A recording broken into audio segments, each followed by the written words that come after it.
नमस्कार। हम लोगों ने जहां बात किया था वैदिक पीरियड के प्रशासन के बारे में, आज हम लोग जानेंगे वह 16 संस्कार आखिर में वैदिक पीरियड में वो क्या थे, जिसका पहला संस्कार जन्म था तथा 16वां संस्कार मृत्यु से संबंधित था। तो चलिए समझते हैं पूरे 16 संस्कार को, जैसा कि वैदिक पीरियड में डिस्कस किया गया है।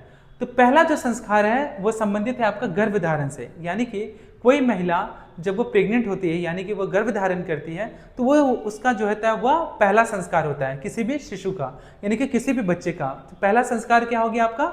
गर्भधारण, यानी कि जब कोई माँ जब कोई महिला जब वह गर्भवती होती है। दूसरा अगर बात किया गया है पुरावन संस्कार, पुरावन संस्कार का मतलब यह है कि जब वो जो बच्चा है जब वो किसी महिला के गर्भ में है यानी कि पेट में है, तो जब वो 3 महीने का हो जाता है तो वो संस्कार को कहते हैं पुरावन संस्कार। तीसरे में बात किया गया आपका सीतोनयन। सीतोनयन का संबंध है, सीतोनयन संस्कार का मतलब यह हुआ कि सेव, यानी कि वो जो बच्चा है उसे क्या करना है, बचा करके रखना है, उसे बाहरी, तभी कहते हैं ना कि 3 महीना हो गया या फिर 4 महीना जब हो जाता है तो बाहर रात में नहीं निकलना है या फिर कहीं नहीं जाना है, कहीं जाने से हमें उसे रोकते हैं, टोकते हैं, यानी कि हमें क्या करते हैं वहां पे कौन सा संस्कार कार्य करता है, तो वो है आपका सीतोनयन संस्कार, जहां हमें बाहरी चीजों से क्या करना है, उसकी रक्षा करना है, उसे बचा करके रखना है। चौथा बात किया गया आपका कास्ट, यानी कि बॉर्न टाइम, जब वो पैदा होता है, जब वो जन्म हो लेता है तो वो किस कुल में पैदा हुआ है, किस कुल में पैदा हुआ या फिर किस जात का है, तो ये जिस कास्ट से संबंधित है क्या होता है, वह कास्ट से संबंधित जो संस्कार है जब वो जन्म के समय जब वो पैदा होता है तो उसे वो नाम दिया जाता है, तो वो संबंध हो गया आपका कास्ट से संबंधित, वो हो गया चौथा संस्कार। पांचवा संस्कार में क्या होता है, नाम, उसका नामांकन होता है 10 दिन में, 10 दिन के अंदर उसका क्या होता है, नामकरण किया जाता है, उसका नाम रखा जाता है, चाहे वो बालक हो या फिर बालिका। छठे संस्कार का बात किया गया निष्क्रमण संस्कार, फर्स्ट टाइम गो आउटसाइड, पहली बार वो क्या होता है अपने घर से क्या होता है वह बाहर जाता है। सातवें में बात किया गया अन्नप्राशन, जो कि 6 मंथ के अंतर्गत क्या किया जाता है, उसे किया जाता है, जो कि संबंध है आपका अन्नप्राशन संस्कार, जो कि 7वां संस्कार है। 8वां संस्कार क्या है, चूरा संस्कार, जब उसका क्या होता है मुंडन होता है, जब उसका चूल, उसका केश क्या होता है उसे उतार दिया जाता है, उसे छील दिया जाता है, साफ कर दिया जाता है। तो पहला संस्कार है गर्भधारण से। दूसरा संस्कार है पुरावन संस्कार, जब शिशु जो है पेट में जब वो 3 महीने का होता है। तीसरे संस्कार के बारे में बात किया गया सीतोनयन, बाहरी चीजों से, बाहरी आपदा से उसे क्या करना है, सुरक्षित रखना है, ताकि वह महिला के गर्भ में पल रहा जो बच्चा है वो पूरी तरह से सुरक्षित रहे। चौथा में कास्ट, जब वो पैदा होता है तो उसका कास्ट डिसाइड होता है। पांचवें में बात किया गया है नामकरण के बारे में, यानी कि 10वें दिन में उसका क्या होता है, नामकरण किया जाता है। छठे में बात किया गया निष्क्रमण, यानी कि फर्स्ट टाइम वो गो आउटसाइड, वो फर्स्ट टाइम वह घर से बाहर जाता है। सातवें में अन्नप्राशन, जो कि 6 मंथ के अंतर्गत होता है, और वही 8वें में बात किया गया आपका चूरा, यानी कि मुंडन। तो इस तरह से टोटल 8 संस्कार कंप्लीट हुए। नेक्स्ट हम लोग जाएंगे 9 में क्या बात किया गया, तो 9 में कर्ण भेदन के बारे में बात किया गया है।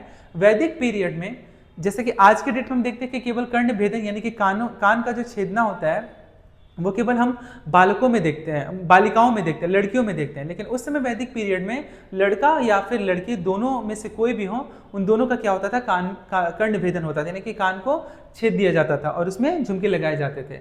10वें में बात किया गया एजुकेशन, जो कि संस्कार, 10वां संस्कार शिक्षा से संबंधित है। जब वो पढ़ने के लिए कहा जाता है पूरी तरह से आश्रम जाता है, और आश्रम में वो तब तक रहता है जब तक कि उसकी पूरी शिक्षा कंप्लीट नहीं हो जाती, जिसे हम लोग आज के डेट में हम लोग हॉस्टल कहते हैं। तो हॉस्टल में आज के डेट में हम लोग क्या देखते हैं कि बच्चा जो हॉस्टल जाता है तो जब छुट्टी होता है तो वो अपने घर आ जाता है, पर उस समय वैदिक पीरियड में ऐसा नहीं होता था। वह जब एक बार अपने घर से जब बाहर निकल गया शिक्षा ग्रहण करने के लिए आश्रम में, तो पूरी शिक्षा ग्रहण करने के पश्चात ही, चाहे वो 10 साल लगे, 12 साल लगे, 15 साल लगे या फिर 20 साल लगे, पूरी शिक्षा ग्रहण करने के बाद ही वह अपने घर लौटता था। तो वो शिक्षा होगी आपका आश्रम से संबंधित। 11 में बात किया गया उपनयन संस्कार, जब वह जनेऊ धारण करता था, जब वह जनेऊ धारण करेगा। याद रखिएगा, ध्यान दीजिएगा यहाँ पे कि उपनयन संस्कार का संबंध जनेऊ धारण करने से है, लेकिन यहाँ जनेऊ धारण केवल और केवल लड़के करते थे, यानी कि पुरुष करते थे, लड़कियां नहीं करती थी। 12 में बात किया गया कंप्लीट नॉलेज ऑफ वेदा, 12वें संस्कार में पूरे चारों वेदों की जानकारी उसे दी जाती थी, चाहे वो ऋग्वेद हो, यजुर्वेद हो, सामवेद हो या फिर अथर्ववेद हो। 13 में बात किया गया केशांत का, यानी कि उसका क्या होता था, केश, दाढ़ी, मोछ, इसको क्या किया जाता था, छील दिया जाता था। 14 में बात किया गया है आपका संवर्तन संस्कार, जिसमें क्या करते थे, जो गुरु होते थे वह 1 लोटा पानी लेकर के उसके सिर के ऊपर डालते थे, ताकि उसका जो पूरा जो पढ़ाई लिखाई है वो पूरी तरह से कंप्लीट हो गया, अब वो अपने घर को जा सकता है। 15 में बात किया गया आपका विवाह के बारे में, जो कि विवाह संस्कार से संबंधित है, जो कि वैदिक पीरियड में इसके बारे में डिस्कस किया गया है। और वही अगर हम बात करें 16वां में, तो 16वां का संबंध आपका किससे है? मृत्यु से है।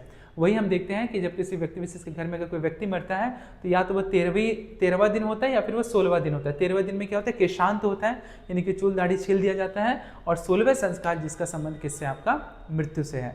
तो इस प्रकार से हमारे संस्कार को बांटा गया था पूरे 16 पार्ट में, जो कि जन्म गर्भ धारण से शुरू होकर के मृत्यु तक खत्म होता है। तो उम्मीद करते हैं कि ये जो आपका टोटल जो 16 संस्कार है, वापस अगर मैं रिपीट करूँ, 9वां संस्कार जो कि कर्ण भेदन से है, यानी कि कान छेदने से है, जो कि लड़का और लड़की दोनों का ही छेदा जाता था कान।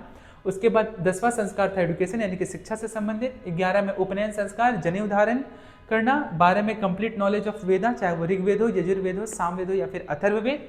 13 में केशांत। 14वां में आपका समवर्तन संस्कार, जो कि बात से संबंधित है। 15वां में आपका विवाह, और 16 में क्या होता था? मृत्यु। तो इस प्रकार से 16 संस्कार जो थे वैदिक पीरियड में, इस प्रकार से बांटा गया था। उम्मीद करते हैं कि ये पूरा 16 के 16 संस्कार आपको अच्छे से समझ में आया होगा। आज के लिए इतना ही। आप सभी का बहुत बहुत धन्यवाद।